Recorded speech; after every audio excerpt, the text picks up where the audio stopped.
está voltando mesmo, o sinal está aí.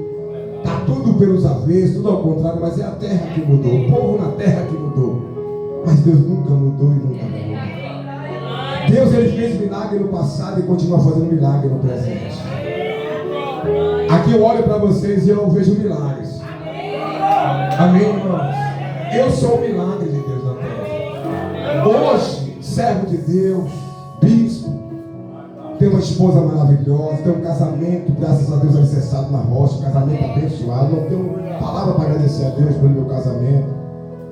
Tenho 2 filhos abençoados. Sou também um empreendedor, porque Deus me deu a minha condições financeiras para não depender dos fiéis da igreja, nem ficar realmente sendo dependente dos irmãos, para não ser pesada, meus irmãos. O Senhor me deu a minha estabilidade financeira, o que eu pedi, Ele me deu. E do lixo o Senhor me colocou no luxo. Olhe para cá. Irmãos, se fala muito em mistérios, mas mistério foi o que aconteceu na sua vida e na minha vida. Eu creio que nenhum de nós que estamos aqui hoje acreditava. Você estaria um dia dentro de uma igreja ouvindo a palavra. Aqui tem eu olho, porque depois de um bom tempo que a gente prega, que a gente anda por aí viajando, pregando o evangelho onde Deus nos manda. Você tem ideia? Tem mês que eu prego o mês todo, irmãos. Tem mês que eu prego todos os dias. Eu abri mão de estar ontem em um culto na Igreja Vida Nova, porque eu tinha feito um compromisso com o pastor Marcos. E quando ele me falou do Malhador, falou desse lugar aqui, eu fiquei com o coração ardendo para vir conhecer vocês. Amém, irmãos? Aí quando ele começou a me falar desse lugar, do amor dos irmãos, ele mandou um vídeo para mim que eu vi o amor dos irmãos. Eu me lembrei quando eu comecei a pregar o evangelho, irmãos.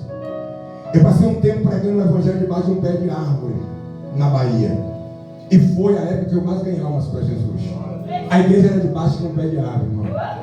Era ali que eu pregava o evangelho, que a gente louvava, cantava, Deus curava, Deus libertava. Debaixo de um pé de árvore. E aí quando ele falou dessa vigília aqui, falou do lugar, o primeiro louvor que eu lembrei foi daquele louvor antigo. Aí comecei a cantar com minha esposa. Eu vou hoje para a igrejinha lá na roça. Amém? Quem lembra daquele louvor antigo, né? Igreja da roça, do interior. Lá o povo ora mais, o povo busca mais e tem muito amor. Amém? Então quando a esposa falou, eu falei, meu Deus, eu vou renovar a minha fé. Eu vou renovar a minha aliança com o Senhor nessa madrugada. E desde que eu cheguei aqui, eu comecei a observar os mínimos detalhes. E o Senhor foi passando um fio na minha mente.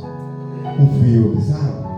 Como eu comecei, a forma que eu vivi. Eu lembrei de coisas aqui nessa vigília, irmão, que tem anos que eu não me lembro. Porque, para você entender melhor, esse que vos fala aqui, hoje eu sou um servo de Deus, mas já fui escravo do diabo. Eu vivi a minha juventude toda na droga, no alcoolismo. Saí de um barco furado, que era maconha, as drogas pesadas, e fui para um barco afundando, que era cachaça. E virei andarilho. O último estado que eu andei foi aqui em Sergipe, quando eu cheguei no Socorro, que muita gente não lembra mais de mim, graças a Deus por isso. Mas graças a Deus que aqui nessa noite eu tenho como falar e provar para vocês, porque essa família, mesmo sem me conhecer, me abraçou, que foi Marcos, a mãe dele. A Bíblia diz que sem a gente perceber e sem saber, a gente pode acolher anjos na nossa casa. E eu me lembro que há muitos anos atrás, eu passei em Sergipe, vim trabalhar, trabalhava na Escorial na época, na cidade de Socorro, ali na fábrica de piso. E eu estava praticamente afundado no álcool. Eu estava preso de uma forma que só quem não via a prisão era quem estava cego também. Porque tem muita gente que está cega. Falou muito nessa madrugada da gente sair daqui para pregar o evangelho. Sair daqui para falar de Jesus para as pessoas. Mas só vê essa necessidade quem tem a visão do Espírito. Quem tem a visão do reino, quem tem a visão de Deus é que consegue dizer assim, eu vou pregar para as vidas lá fora, porque eu vejo que tem vidas sofrendo, vidas que estão presas. Quantas vezes a gente passa por tanta gente presa e você não percebe? Porque as pessoas têm uma visão de que a prisão é a delegacia, é a penitenciária, é o presídio. Mas a pior prisão é a prisão sem grade. A prisão que você vivia. A prisão que eu vivia. Quantas pessoas presas no tabagismo? Quantas pessoas presas na maconha, na cocaína? Quantas pessoas presas na cachaça? Quantas pessoas que estão presas no crime? E essa prisão, o juiz da terra, o advogado, não consegue advogar essa causa.